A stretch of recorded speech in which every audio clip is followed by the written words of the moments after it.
একাদশ ও দ্বাদশ শ্রেণীর শিক্ষার্থীরা আসসালামু আলাইকুম।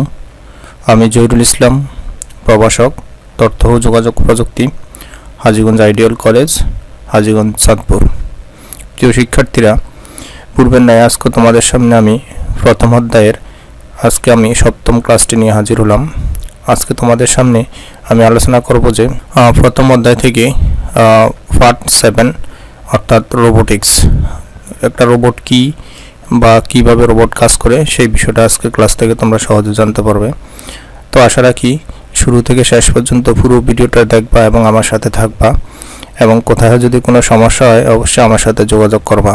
তো প্রিয় শিক্ষার্থী, রোবট কি, তাহলে আমরা একটু শুরু করি আজকের ক্লাসটা।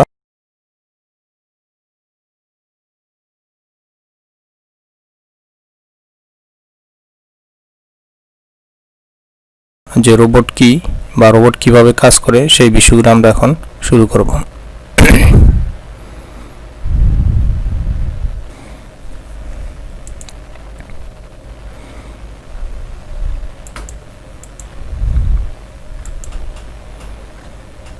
আজকে আমাদের পাঠ হবে যে রোবোটিক্স। এখানে কিছু চিত্র দেওয়া আছে, এই চিত্রগুলো তোমাদের অবশ্যই দেখা উচিত। দেখো এখানে একটা রোবটের চিত্র দেওয়া আছে, এখানে আরেকটা চিত্র দেওয়া আছে। রোবট এখানে দেখো নড়াচড়া করতেছে, দুই জায়গায় দুটি চিত্র দেওয়া আছে। এগুলো সবগুলি কিন্তু আমাদের রোবট। এখানে আরো কিছু চিত্র দেওয়া আছে, দেখো। তো এই চিত্র আলোকে বুঝতে পারলাম যে আজকে আমাদের পার্ট যেটা হবে সেটা হবে যে রোবোটিক্স বা রোবট। তো বিস্তারিত আমরা শিখলে যা যা আমরা শেষে বলতে পারবো বা যা আমরা অর্জন করতে পারবো সেটার মধ্যে রয়েছে রোবোটিক্স কি তা বলতে পারবে। রোবোটিক্সের উপাদানগুলো সম্পর্কে সহজে তোমরা বলতে পারবে।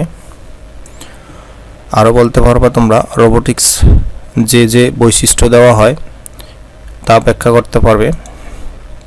রোবোটিক্স এর ব্যবহার বিশ্লেষণ করতে পারবে, ইত্যাদি ইত্যাদি আজকের ক্লাস থেকে তোমরা শিখতে পারবা। তো শিক্ষার্থীরা, শুরুতে আমরা রোবটের একটা ছোট্ট ভিডিও আছে, আমরা একটু ভিডিওটা দেখে নিই।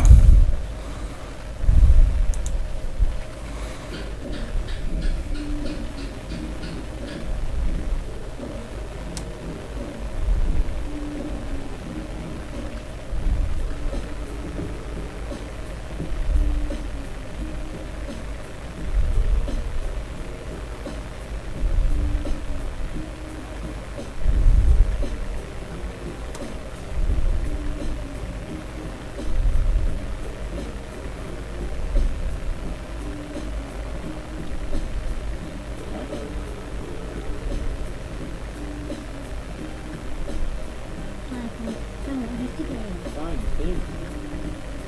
Are you ready to do some work this morning? Sure.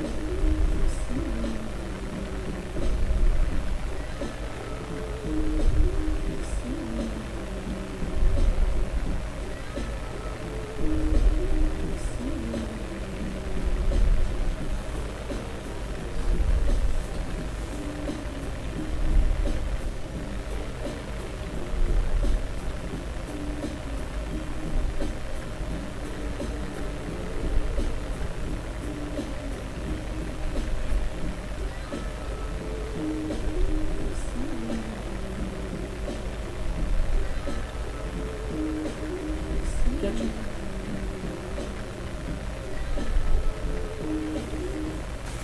তো আমরা ভিডিওটির মাধ্যমে দেখতে পেলাম যে কিভাবে একটা মানুষকে একটা রোবট চিনতে পারে এবং চিনার পরে তাকে অনুমতি দেয় ভিতরে আসার, এবং ভিতরে আসার পর তার সাথে যে কিভাবে কথোপকথন বা কিভাবে কথাবার্তা বলে, কিভাবে মানুষের নির্দেশনা অনুযায়ী সে কাজ করে, যাবতীয় বিষয়গুলো আমরা ভিডিওর মাধ্যমে দেখলাম। তো বাস্তব ক্ষেত্রে মূলত এগুলি রোবটের কাজ। তো তোমাদের রোবটের সম্পর্কে আরও যদি জানার ইচ্ছা থাকে তোমরা গুগলে সার্চ দিলে রোবটের অনেক ধরনের ভিডিও দেওয়া আছে, বিভিন্ন ধরনের রোবটের ভিডিও দেওয়া আছে গুগলে। তোমরা সেখান থেকে বিস্তারিত গুগল থেকে রোবট সম্পর্কে জানতে পারবা, দেখতে পারো ভিডিওর মাধ্যমে। তো রোবট কি? কম্পিউটার বিজ্ঞান ও প্রকৌশল বিদ্যার একটি শাখা হচ্ছে কৃত্রিম বুদ্ধিমত্তা। অর্থাৎ কম্পিউটার যে বিষয় নিয়ে কাজ করে বা প্রকৌশল বিদ্যা অর্থাৎ কম্পিউটার বিজ্ঞানীরা যে বিষয়গুলো নিয়ে কাজ করে তার একটা শাখার নাম হলো যে কৃত্রিম বুদ্ধিমত্তা, যেটাকে আমরা বলবো যে আর্টিফিশিয়াল ইন্টেলিজেন্স, যেটা গত ক্লাসে আমরা শিখছিলাম। তো আর এই কৃত্রিম বুদ্ধিমত্তার ব্যবহারের একটি ক্ষেত্র হচ্ছে রোবট। অর্থাৎ এই কৃত্রিম বুদ্ধিমত্তাটা তো আর ব্যবহার করতে হলে অবশ্যই একটা ডিভাইসের প্রয়োজন, যে ডিভাইসটার মধ্যে এই কৃত্রিম বুদ্ধিমত্তাটা সেট করা হয় বা দেওয়া হয় সেটাকে বলা হয় রোবট।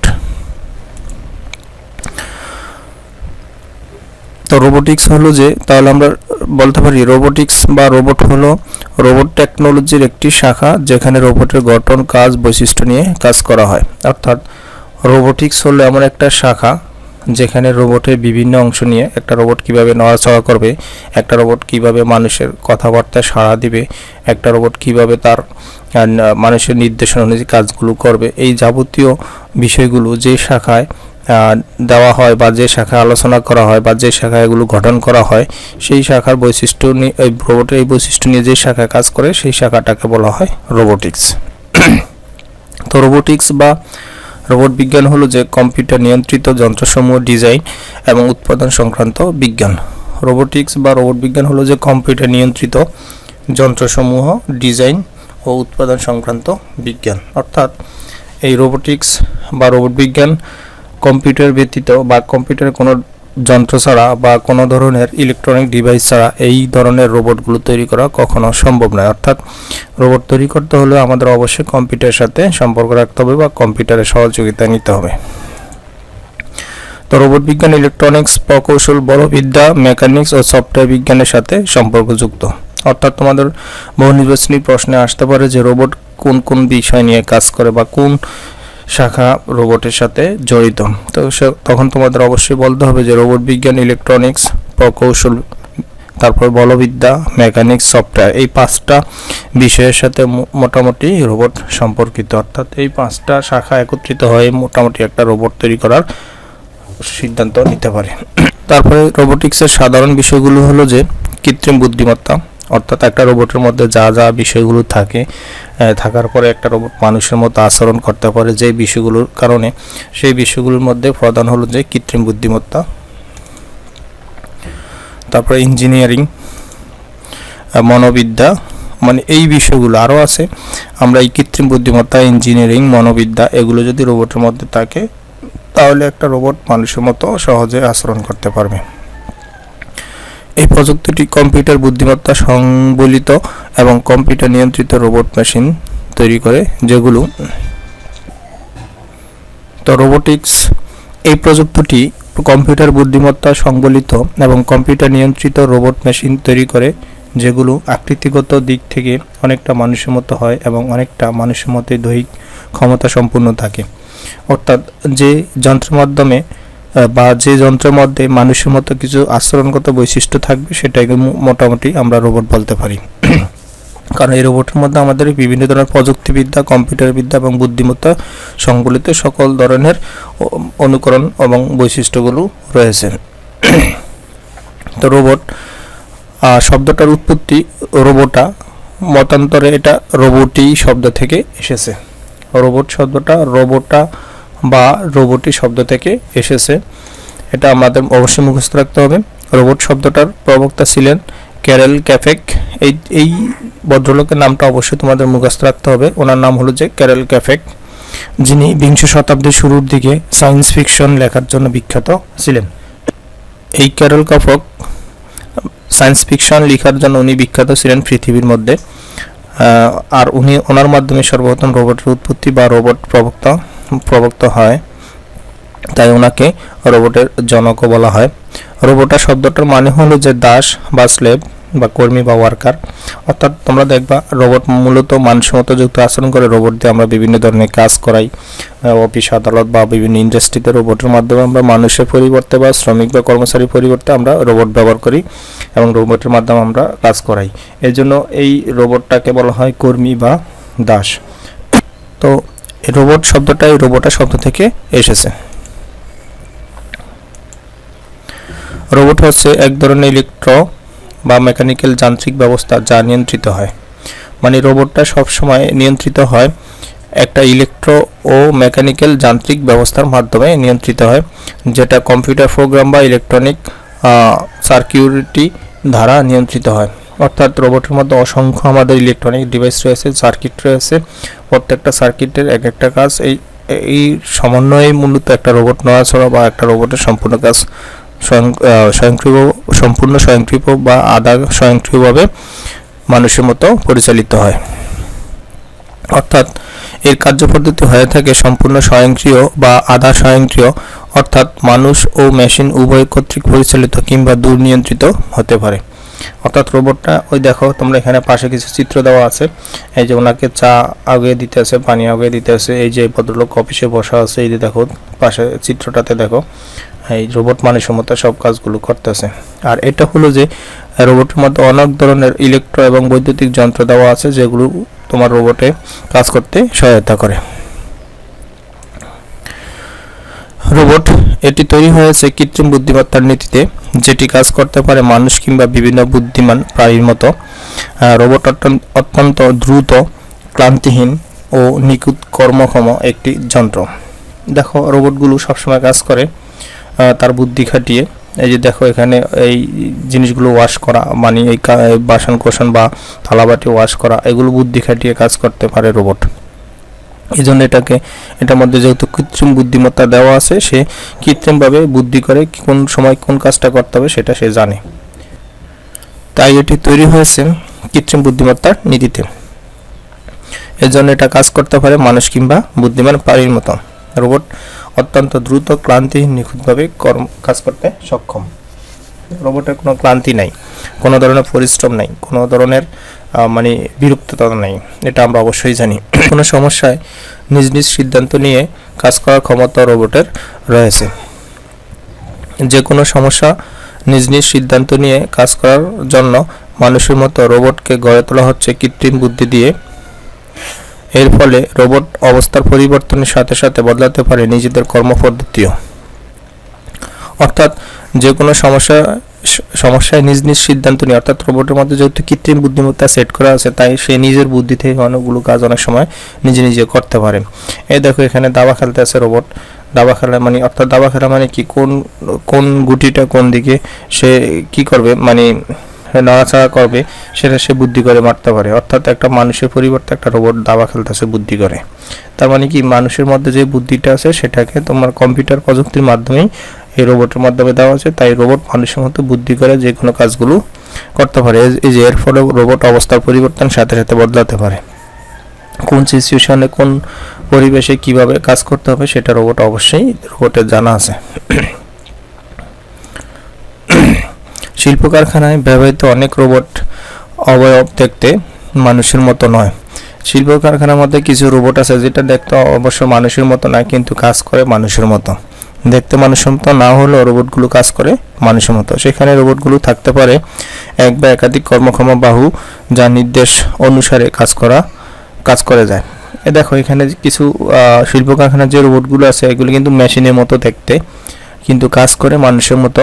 হাত পা নাড়িয়ে কোন সময় কোন যন্ত্রটা কিভাবে মানে সেট করতে হবে, যাবতীয় কাজগুলো বুদ্ধি করে এই রোবটগুলো করতে পারে। তো শিল্প কারখানার রোবট আর আমাদের গৃহস্থলীর যে রোবট তার মধ্যে একটা পার্থক্য আছে। তো গৃহস্থলীর রোবটগুলো সরাসরি একজন চাকরানির মতো কাজ করে, আর শিল্প কারখানার রোবটগুলো সরাসরি একটা মেশিনের মতো কাজ করে।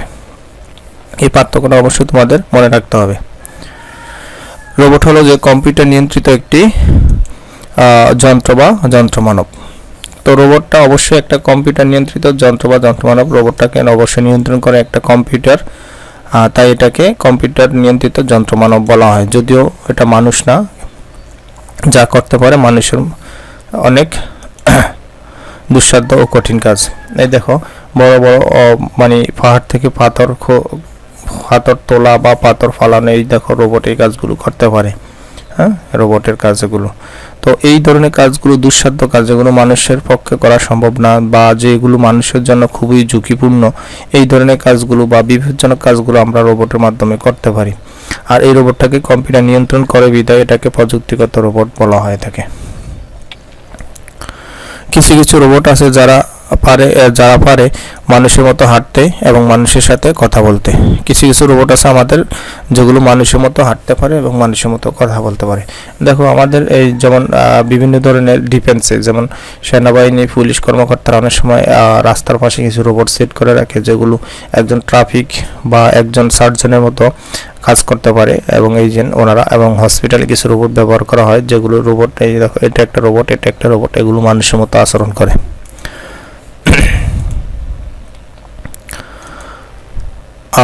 রোবট যেসব বৈশিষ্ট্য দেওয়ার চেষ্টা করা হয়, মানে রোবটের মধ্যে আমাদের মানবিক যে বৈশিষ্ট্যগুলো রয়েছে তার মধ্যে রয়েছে দৃষ্টিশক্তি ও ভিজুয়াল পারসেপশন। মানুষ যেভাবে চোখ দিয়ে তাকিয়ে কোনো কিছু বুঝতে পারে বা সেই অনুযায়ী সিদ্ধান্ত নিতে পারে, রোবট ঠিক সেম দৃষ্টিশক্তি, অর্থাৎ রোবট দেখে মাত্রই সে সিদ্ধান্ত নিতে পারে যে এই পরিবেশে বা এই অবস্থায় কি কাজ করতে পারবে, সেটা রোবট খুব সহজেই আইডেন্টিফাই বা নিয়ন্ত্রণ করতে পারে। স্পর্শ ইন্দ্রিয়গ্রাহ্য ক্ষমতা, যেমন আমরা যদি হাত দিয়ে পানি স্পর্শ করি তাহলে বুঝতে পারি যে পানিটা ঠান্ডা। তো রোবটও ঠিক এরকম, তার হাতে বা তার মানে স্পর্শ অঙ্গে যদি কোনো কিছু লাগে তাহলে সে বুঝতে পারে যে এই মানে জিনিসটা কি বা এই উপাদানটা কি। তারপরে নিয়ন্ত্রণ ও ম্যানিপুলেশন ক্ষমতা ও নিপুণতা। নিয়ন্ত্রণ অর্থাৎ একটা মানুষ কখন কোন কাজটা কিভাবে করতে পারবে, বা যেমন আমরা অনেক সময় আমরা যখন খেলাধুলা করি বা দৌড় প্রতিযোগিতা যাই তখন আমরা একটা দাগ টানা থাকে, দাগের মাঝখান দিয়ে আমাদের দৌড়াইতে হয় এই পাশে ওই পাশে যাওয়ার, মানে যদি আমরা কি করি নড়াচড়া করি তাহলে সেখানে ডিসকোয়ালিফাই হবে। ঠিক রোবটেরকেও যদি এরকমভাবে প্রশিক্ষণ দেওয়া হয়, রোবটে কিন্তু একটা সিগন্যাল, মানে একটা সরাসরি একটা রেখা, মানে একটা মানে দাগ টেনে দেওয়া হয়, ওই দাগের মধ্যে সে থাকার চেষ্টা করে, বাইরে যাওয়ার চেষ্টা করে না। তাই বলা যায় রোবটের মধ্যেও দক্ষতা নিপুণতা রয়েছে। নিপুণতা মানে মানুষ একটা কাজ করলে দেখবা যে খুব মানে সুষ্ঠু সুন্দরভাবে একদম মানে মসৃণভাবে করে, ঠিক রোবটও মানুষের মতো একটা কাজ খুব সূক্ষ্ম এবং সুন্দর মসৃণভাবে করার চেষ্টা করে। এটাকেই মূলত বলা হয় ম্যানিপুলেশন বা দক্ষতা। দৈহিকভাবে নড়াচড়ার ক্ষমতা বা লোকোমোশন। মানুষ দৈহিক যেমন এক জায়গা থেকে অন্য হাঁটা চলা করতে পারে, দৌড়াইতে পারে, নড়াচড়া করতে পারে, ঠিক রোবটেরও ঠিক সেই ক্ষমতা রয়েছে এক জায়গা থেকে অন্য জায়গায় যাওয়ার বা দৌড়াদৌড়ি করার বা মানে তার নিজের অবস্থান পরিবর্তন করা, সেই ক্ষমতা রোবটেরও রয়েছে।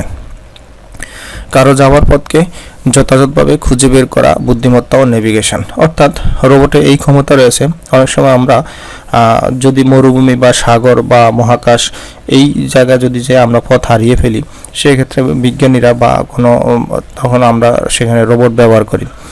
মরুভূমিতে হাঁটতেছি, মনে করো হঠাৎ আমাদের আমরা পথ ভুলে গেছি যে কোন পথে আমরা সামনে অগ্রসর হব, তখন রোবট আমাদেরকে সেই নির্দেশনা দেখিয়ে দেয়। এটাও কিন্তু একটা বুদ্ধিমানের কাজ। তো রোবটের বিভিন্ন উপাদান বা অংশ, যে একটা রোবট তৈরি করতে কোন কোন উপাদানগুলো বা কোন অংশগুলো অবশ্যই থাকতে হবে বা থাকা প্রয়োজন সেগুলো।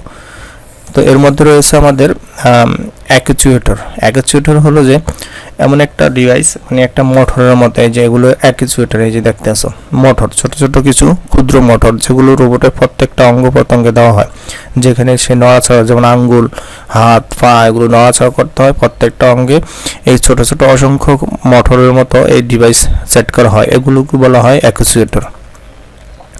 বৈদ্যুতিক উৎস বা পাওয়ার সিস্টেম। আমরা জানি যে সকল ইলেকট্রনিক ডিভাইসগুলোই কিন্তু আমাদের বৈদ্যুতিক মানে বিদ্যুতের মাধ্যমে সচল হয়। তো রোবটের মাধ্যমে এরকম কিছু সেট করে দিতে হবে যেখানে বিদ্যুৎ কি করে সংরক্ষিত থাকে, আর সেই সংরক্ষিত বিদ্যুৎ দিয়ে সে নিজেকে পরিচালনা করতে পারে। কারণ সকল বৈদ্যুতিকের প্রাণ হলো যে বিদ্যুৎ ছাড়া কোনো বৈদ্যুতিক ডিভাইসই চালানো সম্ভব নয়। তাই সেখানে বৈদ্যুতিক সংরক্ষণের একটা ক্ষমতা দিয়ে দিতে হবে। প্রোগ্রামকৃত মস্তিষ্ক বা কম্পিউটার, যে রোবটের যে মস্তিষ্কটা এটা অবশ্যই কম্পিউটার ভিত্তিক, তাই সে কম্পিউটারের মতো বুদ্ধিমান কাজ করতে পারে। ইলেকট্রিক সার্কিট, মানে আমরা অবশ্যই রোবটের মধ্যে একটা ইলেকট্রনিক সার্কিট থাকতে হবে, যে সার্কিটটা আমাদের সকল নির্দেশনাগুলো সহজে নিয়ন্ত্রণ করতে পারবে। তো এটাকে বলা হয় আইসি বা ইলেকট্রনিক সার্কিট, যেটাই বলা হয়। এই সার্কিট যদি না থাকে রোবটের মধ্যে, তাহলে রোবট তার কাজগুলো সঠিকভাবে নিয়ন্ত্রণ করতে পারবে না। তারপরে রয়েছে অনুভূতি। রোবটের মধ্যে অনুভূতি রয়েছে, এই যে কোনো কিছু স্পর্শ করলে সে সাথে সাথে বুঝতে পারে এই জিনিসটা কি বা এটার কাজ কি, এই জিনিসটা সহজে রোবট আইডেন্টিফাই করতে পারে। পরিবর্তন করা বা ম্যানিপুলেশন, মানে কোনো কিছু পরিবর্তন করা হয়। দেখো পরিবর্তনটা হলো যে গবেষণা ক্ষেত্রে কোন যন্ত্রটা পরিবর্তে কোন যন্ত্রটা আমরা ব্যবহার করব বা কোন কাজটা পরিবর্তন আমরা কোন কাজটা করবো সেটা বুদ্ধি করে রোবট করতে পারে। তো রোবটের ব্যবহার, রোবট কোন কোন জায়গায় রোবট ব্যবহার করা হয়, যেমন রোবটের ব্যবহার হয় গৃহস্থলী কাজ। এই দেখো এখানে ধোয়া মোছা এবং এই যে ঘর পরিষ্কার করা বা এই যে রান্না বান্না, এই যে দেখো এইগুলো সব কাজগুলো কিন্তু রোবট করে থাকে গৃহস্থলী কাজে। কলকারখানার কাজ, এই যে গাড়ি তৈরি করা, মোটরসাইকেল তৈরি করা বা মোটর বাইক তৈরি করা বা কোনো ধরনের প্রাইভেট কার তৈরি করা। দেখো এখানে মানুষ যদি এই কাজগুলো করে তাহলে অনেক সময় ব্যয় হবে এবং এই কাজগুলো মানুষের পক্ষে করা খুবই ঝুঁকিপূর্ণ। এই কাজগুলো দেখো রোবট করতে আছে শিল্প কারখানা, বিরাট ইন্ডাস্ট্রিজের মধ্যে। এই দেখো কিভাবে গাড়ি তৈরি করতেছে রোবট। রোবটের ব্যবহার রয়েছে আবার হাসপাতালে রোবটের ব্যবহার রয়েছে, কারণ আমরা জানি যে কিছু কঠিন রোগ নির্ণয় করা মানুষের পক্ষে সম্ভব না, সেটা রোবট একমাত্র নিয়ন্ত্রণ করতে পারে। এই কোডে এবং সার্জারিক্যাল যে বিষয়গুলো আছে সেটা একমাত্র রোবট করতে পারে। এই জন্য হাসপাতালে রোবটের ব্যবহার ব্যাপক প্রচলন রয়েছে। সেনাবাহিনীর সামরিক বাহিনীতে রোবটের ব্যবহার রয়েছে, যেমন এই যে পথ নিয়ন্ত্রণ করা বা পথ দেখানো বা কঠিন কোনো ধরনের মিশনে যেখানে একজন সেনাবাহিনী যাওয়া খুব দুঃসাধ্য বা তার জন্য ঝুঁকিপূর্ণ, সেখানে কিন্তু আমরা রোবট পাঠিয়ে আমরা সেই ট্রেনিংগুলো বা সেই প্রশিক্ষণগুলো নিতে পারি সেনাবাহিনীর। অগ্নি নির্বাপনে, যেমন আমাদের বিভিন্ন হঠাৎ করে দেখা যায় যে দুর্ঘটনাবশত কোনো একটা ইন্ডাস্ট্রিতে যদি আমাদের মানে আগুন লেগে যায়, সেখানে দেখা যায় মানুষ কাছে যাওয়া সম্ভব হয় না, ফায়ার সার্ভিস কাছে যাওয়া সম্ভব হয় না, সেক্ষেত্রে আমরা রোবট পাঠিয়ে সেখানে আগুন নিয়ন্ত্রণ করতে পারি। দেখো এখানে রোবট পাঠিয়ে আগুন নিয়ন্ত্রণ আনতেছে। তারপর আছে উদ্ধার অনুসন্ধান। দেখা যায় যে খনির মধ্যে বা ভূপৃষ্ঠে এমন কোনো জায়গা আছে বা এমন কোনো ঝুঁকিপূর্ণ জায়গা আছে যেখানে মানুষ যাওয়া সম্ভব না, মানুষের জন্য খুবই এটা অনিরাপদ। সেক্ষেত্রে আমরা রোবট পাঠিয়ে সেখানের অবস্থা বা সেখানে কি অবস্থা কি আছে সেই বিষয়গুলো আমরা নিশ্চিত হতে পারি। তারপরে রয়েছে খনিতে, যেমন খনির মধ্যে একটা লোক নেমে, মানে কোনো তেলের খনি বা কোনো ধরনের ধাতব পদার্থের খনি, সেখানে একটা মানুষ নেমে সেখান থেকে কোনো কিছু উদ্ধার করা এটা মানুষের পক্ষে সম্ভব না, তাই সেখানে আমরা রোবট পাঠিয়ে সেখানের অবস্থা পরিবেশ সম্পর্কে জেনে তারপরে সেখান থেকে আমরা কোনো কিছু উদ্ধার করতে পারি। শিক্ষা কেন্দ্রে আমরা রোবট ব্যবহার করতে পারি। দেখা যায় যে একজন শিক্ষক বারবার লেকচার দেওয়া তার পক্ষে সম্ভব না, ক্লান্তি তার মধ্যে চলে আসতে পারে, এই জন্য আমরা এখানে রোবট সেট করে দেব, রোবট আমাদেরকে শিক্ষা দিবে, আমরা চুপচাপ বসে এখানে শিক্ষা নিব, এরকমও সুব্যবস্থা বর্তমানে রয়েছে। গবেষণাগারে দেখা যায় যে এখানে অনেক বিষক্রিয়া হওয়ার সম্ভাবনা থাকে বা বিভিন্ন ধরনের ঝুঁকি থাকে, তো সেই ঝুঁকিটাকে এড়ানোর জন্য আমাদের এই গবেষণাগারে রোবট ব্যবহার করা হয়। শিল্পক্ষেত্রে রোবট দ্রুত কাজ করার জন্য, অল্প সময়ে অধিক উৎপাদনের জন্য বা অল্প খরচে অনেক শ্রমিকের কাজ সম্পূর্ণ করার জন্য শিল্পক্ষেত্রে আমাদের রোবট ব্যবহার করা হয়। রোবটের কাজ, রোবটকে ব্যাপকভাবে ব্যবহার করা হয় কম্পিউটার এডেড ম্যানুফ্যাকচারিংয়ে, অর্থাৎ কম্পিউটার তৈরিতে আমাদের বিশেষ করে রোবটটা বেশি ব্যবহার করা হয়। বিশেষ করে রোবট ব্যবহৃত হয় যানবাহন ও গাড়ি ঘোড়া বা কারখানায় আমাদের রোবট বেশি ব্যবহার করা হয়। বিস্ফোরণ ও নিষ্ক্রিয়করণ, দেখা যায় যে হঠাৎ করে কোনো জায়গায় একটা বোম দেখা গেল বা কোনো ধরনের একটা বিস্ফোরণ দেখা গেলো, সেটা মানুষ গিয়ে নাড়াচাড়া করা মানুষের পক্ষে সম্ভব না, কারণ যে কোনো মুহূর্তে সেটা ব্লাস্ট হতে পারে বা বিস্ফোরণ হতে পারে। তো সেক্ষেত্রে রোবট সেখানে পাঠিয়ে সেই বোমটাকে নিয়ন্ত্রণ বা সেটাকে বিস্ফোরণ করাতে পারে। ডুবে যাওয়া জাহাজ অনুসন্ধান, যেমন সমুদ্র তলদেশে অনেক সময় লঞ্চ জাহাজ বিভিন্ন ডুবে যায়, তো সেখানে মানুষ বা ডুবুরি গিয়ে সেটা আইডেন্টিফাই করা বা অনুসন্ধান করা খুবই কষ্টসাধ্য বা দুঃসাধ্য বিষয়। তো সেখানে আমাদের রোবট পাঠিয়ে আমরা সেগুলোকে অনুসন্ধান করে পরবর্তীতে মানুষ সেখান থেকে ওই জাহাজ বা ডুবে যাওয়া জাহাজটাকে উদ্ধার করতে পারে। যেমন খনির ভিতরে অভ্যন্তরে কাজ করতে পারবে রোবট। কারখানায় কম্পিউটার নিয়ন্ত্রিত রোবটের সাহায্যে নানা রকম বিপজ্জনক ও পরিশ্রমসাধ্য কাজ করা যায় রোবটের মাধ্যমে, যেমন ওয়েল্ডিং, তারপরে রয়েছে ঢালাই ইত্যাদি। মানে ওয়ার্লিং এবং ঢালাই এই কাজগুলো সহজে আমরা রোবটে দেখো বড় বড় প্রতিষ্ঠানে বা যেখানে ওয়ার্লিং করা মানুষের পক্ষে মানে ঝালাই করা যেটা মানুষের পক্ষে সম্ভব না সেখানে রোবট কাজ করতে পারে। যেমন পাঁচতলা যেমন আমাদের বহুতল ভবন বিশিষ্ট কোনো জায়গায় যদি আমরা মানুষের পক্ষে যেখানে আমাদের ঢালাই দেওয়া সম্ভব না সেখানে দেখো রোবট ঢালাই দিয়ে এই যে বিল্ডিংয়ের কাজগুলো সম্পূর্ণ করতেছে।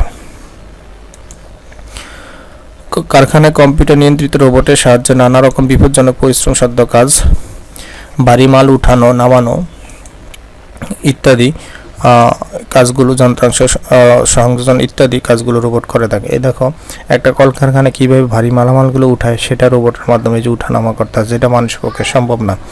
এই যে দেখো ভারী একটা গাড়ি কীভাবে সেট করে সেটাও মানুষের পক্ষে সম্ভব না, যে গাড়ি তৈরি করতে আছে নাড়াচাড়া করতে আছে। এই যে দেখো এগুলি সব রোবটের কাজ। বৃহৎ প্রতিষ্ঠানে বিল্ডিং সমূহ জুড়ে বিশেষ ধরনের রোবট ব্যবহার করা হয়, সেগুলো ব্যবহৃত হয়ে থাকে বিভিন্ন স্টেশন মেইল ডেলিভারি কাজে। এসব রোবট অনুসরণ করে চলে আল্ট্রাভায়োলেট পেইন্ট দিয়ে মার্ক করা রোডগুলোকে, অর্থাৎ এখানে বলছে বৃহৎ প্রতিষ্ঠানে আমাদের রোবট বিভিন্ন ধরনের মেল, যেখানে একজন পিয়ন যে কাজটা করবে সেই কাজটা অনেক সময় রোবট দিয়ে সম্পূর্ণ করা হয়। তারপরে এখন দেখো এই যে কোনো একটা প্রতিষ্ঠানে ভায়োলেট পেইন্ট কীভাবে মানে এই প্রতিষ্ঠানের লোকগুলো এই প্রতিষ্ঠানে কিনা সেটাকে নিয়ন্ত্রণ করার জন্য এখানে রোবট ব্যবহার করা হচ্ছে। সামরিক ক্ষেত্রে রোবট উল্লেখযোগ্য, এটা আমি প্রথমেই বলছিলাম। বোমা অনুসন্ধান, বোমা বিস্ফোরণের ক্ষেত্রে আমাদের রোবট সেখানে খুব গুরুত্বপূর্ণ। ভূমি মাইন শনাক্ত করা, যে এই ভূমি মাইন অর্থাৎ এখানে আমরা যদি কোনো ধরনের বিল্ডিং যদি কোথাও আমরা কোনো ধরনের ভবন নির্মাণ করার চিন্তা করি তো সেখানে মাটির কী অবস্থা সেই বিষয়গুলো সম্পর্কে ধারণা পেতে পারি রোবটের মাধ্যমে। রুটিন মাফিক প্রাত্যহিক অনেক কাজকর্ম যেমন রয়েছে যেটা রোবটের মাধ্যমে সম্পূর্ণ করা, যেমন এই যে কফি তৈরি করা, দেখো এই যে কফি তৈরি করতেছে রোবট, এই কাজগুলো করা সম্ভব হয়। এই যে ঘর মুছতেছে রোবট, এই কাজগুলো করা হয় রোবটের মাধ্যমে। দেখো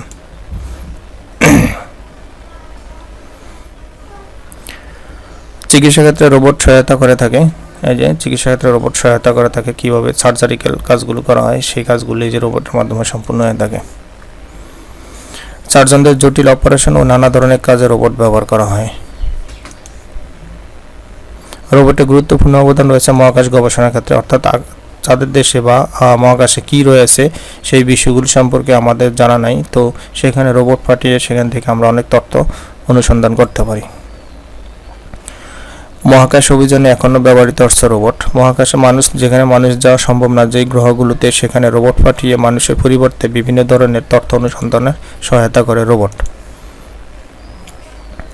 সম্প্রতি যুক্তরাষ্ট্রে নাসা কর্তৃক পাঠানো হয়েছে মঙ্গল গ্রহে কিউরিওসিটি নামের একটি রোবট।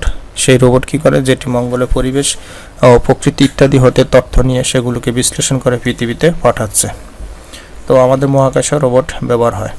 তো শিক্ষার্থীরা, আমি খুব যত্ন সহকারে খুব দ্রুত তোমাদের ক্লাসটা শেষ করলাম। তোমরা একটু মনোযোগ সহকারে বারবার রিভিউ করে ক্লাসটা দেখবা এবং পড়বা, বইয়ের সাথে মিল রেখে তোমরা একটু পড়বা, বাসায় বইটাও দেখবা এবং যেখানে যে পয়েন্টটা খুব গুরুত্বপূর্ণ সেটা লিখে রাখবা, যাতে করে পরীক্ষা সেখান থেকে এই টপিকসগুলো উত্তর দিতে পারো।